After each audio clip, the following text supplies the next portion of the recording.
wiixata booniyye kiibxanni booniyye harbaa booniyye kamsaa namni gabaa dhaqa tulloo booniyye jum'aa namni masgiida deemullee booniyye.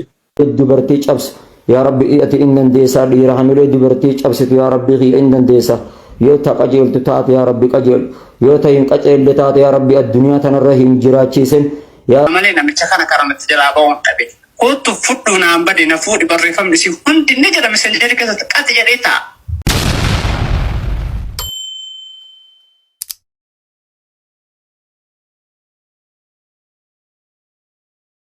Intali sheek booniyee warraa hojjatte jedhan nagarreeti viidiyoo sana agartan bi.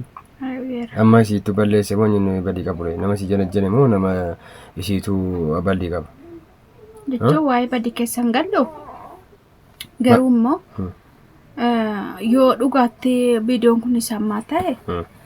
Isammaa haa ta'u saduu haa ta'u. Isammaa yoo ta'e namicha kana sooshaal miidiyaa irratti argaa salaamataatti jechuun baay'ee tokko. Sakamii. Isa daawa godhu sana moo? Namchi dhugaa rabbiin nama baalagee. Isa sheeka yookiin jedhee miidiyaa irratti maqaa sheekaa balleessaa jiru kana miidiyaa irratti argitu itti naasoftee bootaa kenneef itti naasoftee of xinneessuus irratti si badii qaban jedha akka kootti. Garuu immoo viidiyoon kun yoo duraan ta'e namni tokko dogongoruu nama jiru. Gin eegga dogongorte immoo itti wacina. Amaluma Oromooti baroosa. Bultii namaa keessan gallinaa jechuudha. Gallinaa. Viidiyoon kun maaliif gadi baay'iseeta? Akkasii akka namichi kun isii jibbee adda baanu qobaatti takkutu barbaadaniiti. Oromoon kana dhufeeti.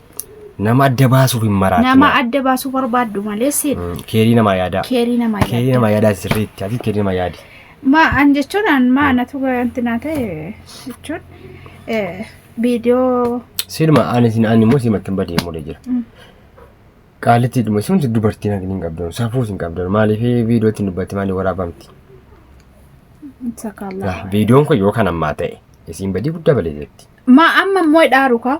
Amma ta'e al sagaalaa. Egaa inni kaadhamtee fi kaatee iyya dhaarumti. Maal beena gaa? Viidiyoo dhugaa ta'e dhaasaa namicha kana garuu hundi dhugaa miti. Mee qoyaan dhaggeeffannaa kunoo jira viidiyichis. Egeerumte kan qofadda baase. Egeerumte. Egeerumte akkamitti hariiroo akkasii walitti qabata? Ergasiin heerumte yookaan immoo ergasiin ni kaayedhamte. Akkasii miti? Heerumte jechuun. Jaalladhu itti jedha namichichi kuni. Eeggan jaallanneen booda ati na fuudhii badii ani jaalladhu. Sin jaalladhu sin barbaadu jedhanii. Waan akkasii keessa seenee hin beeknu dhaggeeffatisitti hima. Narraa hin fedhuuni namichi kun nadhiisu waan arge hunda sooshaal miidiyaatti qabatee deemaan ani hin fedhu uummanummaan akka ajandaadhaan godhanneef hin tolle jedhaara malee namicha kana karamatti jalaa ba'uun dhabe. Kootu fudhu naan bade na fuudhi barreeffamni si hundi ni jedhame messenjeri keessatti qati jedhe. Balaan boote fudhu naan badii. Ani ustaazichuma kanan barbaadu kun jettee jedha kunoo. Amma eenyu sobe jenna gaa eenyu sobe yaa Oromoo. Yoo dhugaa ta'e akkas jechuun balleessite. Maaliif namni tokko giddiidhaan na wajjin jiraadhu namaan hin jedhu. Maasumatti nimtu. Namicha kana hin barbaaddu taanaan hin barbaadu bakka nikaa kan konaa kenni jettee akka seeraatti akka jaarsa akka biyyaatti biyyoomaatti akka jaarsummaatti jaarsa itti ergite. Yoo hin barbaanne jaarsolii illee beeksiftee akka namni ajandaan godhanne irraa adda ba'uun mirgasiiti. Wal xiqqeessu maaltu fideedha amma? Gen yoo dhugaa ta'e jechuudha kallaa dhugaa jirtu rabbi beekallaa waalime garuu viidiyoo adda addaa jira. Salaayidiineen koo immoo kaate kun asiisa. Dhugaa rabbii baay'ee nama gaddisiisa namni keenya yeroo wal xinneessu yeroo addii bultii walii diiguu keessa ga'e keessa jira. Rabbi sina eegu rabbiin nama gidduu deemtu dhama nu keessaa haa godhu sinin jedha. Salaayidiin kun itti kolfaa jira. Dhugaa rabbii baay'ee tokko na gaddisiise. Sheek Booniyyeen immoo Sheek Booniyyeen maqaan isaanii maali? Muhammad Bayaan miti maqaan isaa. Abbaan manaa Booniyyee garuu sabir qabeessa wajjin dhugaa rabbii. Edda barreeffama dheeraa barreessee bakka firii qaamileen sin cabinii namni nu anaaf si adda baasuuf kana godha. Maal edda barreesse bakka yaa'u kanuma gochuun obsa qabaachuusaa akkasumatti yaaduusaa agarsiisa jechuudha. Kanaaf namoonni nama gidduu seentan yeroo namni waan adda addaa si nama mudatee rakkoo nama mudatee yookaan sheexanii gidduu namaa seentee nama adda baasuudhaaf warreen ariifattan kana nyaadhaa.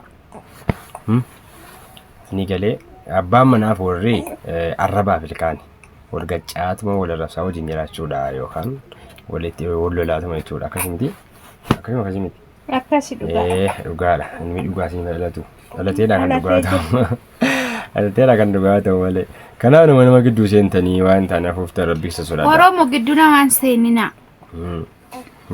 nama walitti naqina wallaahi hin ta'u kanaaf iyyuu bultii nama keessa siin galina asobsiiftanii janajantanii qalbii si waswaastanii kaatanii fiddanii ajandaa hin godhina bakka Allah يربك ربي روايك والله يا ربي ليك يا ربي ليك شيخ سلا الدين ودي سال ربنا يا ربي المكان ينوم باسني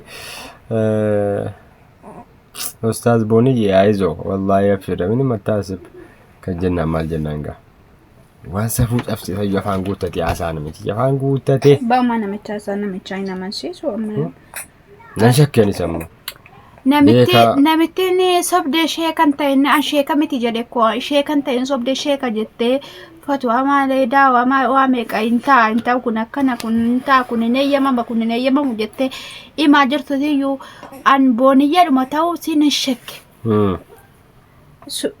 Viidiyoo dhumti kun booniyyeedhuma ta'uu siin hin shakke garuu yoo booniyyee taate bakka nam tokko nama ta'e waan namni dogongorre hin jiru mucaa kana immoo karaarra dabsuufi. Mucaan kun immoo nama amantii si dhiiftee rabbii jecha dhuftee karaa keenyatti makamtee qalbii si hin cabsina yeeqinaa isiniin jedha Oromoo akka kootti qalbii mucaa kanaa hin waswaasna nam tokko kabajaa qaba bakka intalli kun immoo miskiina wallaahi dhugaa dubbachuufi an akka kootti akkasin jedha akka keessanitti obbaa kaaleeti. Anas akka kootti akkanan jedha. Namni tokko ganamaa jedhee jaalalaa jedhee jaalala isaaf qabu kabaja isaa qabu jedhee amantii tokko irraa gara amantii tokko dhufee kabaja waluma qabaa warri kaanillee warri akka sheekotatti fakkeessituu sana jechuudha. Fakkeessina warreen immoo sheekin taane uruufa qaraatanii quraana juuzii tokko gadi buuftanii achi booda dhuftanii daawaan irratti gootanii sheekaan jettanii maqaa sheekaa nyaattanu. والله ربي سرادة ديسا وانا كنا يوجتنا ككوتي كنا لا هذا ككوتي كنا والله ده في عنكو كنا إذا هذا همه يفهمي شيء كإنتام روحه أبي شيء كتامه زلا ما ورد تكو برا كنا بر بقى وروفة قد بوسني أنتنا كني قرانا كيس في كني بلبل قراني نان جنا بر على صار في سام بينه رفني داوا قد تكتوكي رتول باني ijoollee wal naqatanii warra rabbiin hin beekne wal naqatanii achirratti daawaa godhu. Wanta akkanaa immoo hin ta'u maqaa sheeka keenya warra gurguddaa warra beekamaa cabsaaru maqaa jalaa balleessaartu. Kanaaf dhiisaa waan akkanarraa of qusadhaa rabbiin soraadha. Bu'aan qabu wal sattaraa bu'aan qabu walin lolinaa isiniin jenna gurratti isin caloo kanuma baqa yaadni keenya kanuma yoo jaallattan laayik sheer godhaa. Sinin